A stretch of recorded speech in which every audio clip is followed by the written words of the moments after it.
اللي ما كانش متوقع انه يحصل حصل.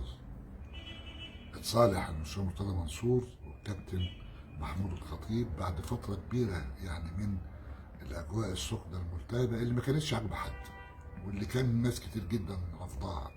لكن آن الأوان للصلح وقد تم.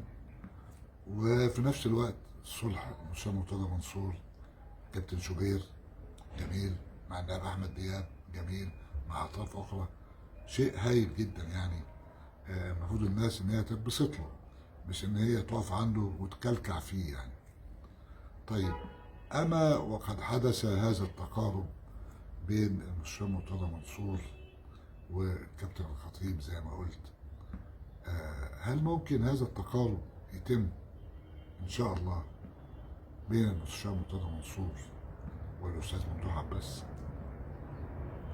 المستشار مرتضى منصور والكابتن حسين لبيب، اعتقد انه الأسرة الزملكاوية ممكن تكون محتاجة هذا الصلح، وتبقى الناس كلها ايديها في ايدين بعض، ويبقى النظرة عامة للمصلحة كلها، والدنيا تهدى وتستقر. أعلم أن هناك الكثير من البشر اللي ما يعجبهمش إن الناس تكون على وفاق، ودايما الناس دي بتحبش تعيش في مستنقع القذارة والخلافات والأزمات. إذا ما لقيتش هذا المستنقع بتعمله لنفسها عشان هي بتعيش عليه.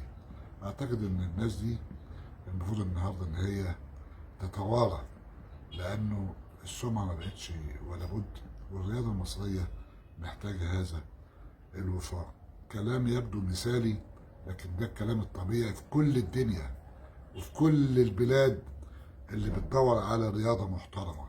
آن الأوان إن الوسط الرياضي في مصر يعود ليه باحترامه، لأنه بقى سيء السمعة.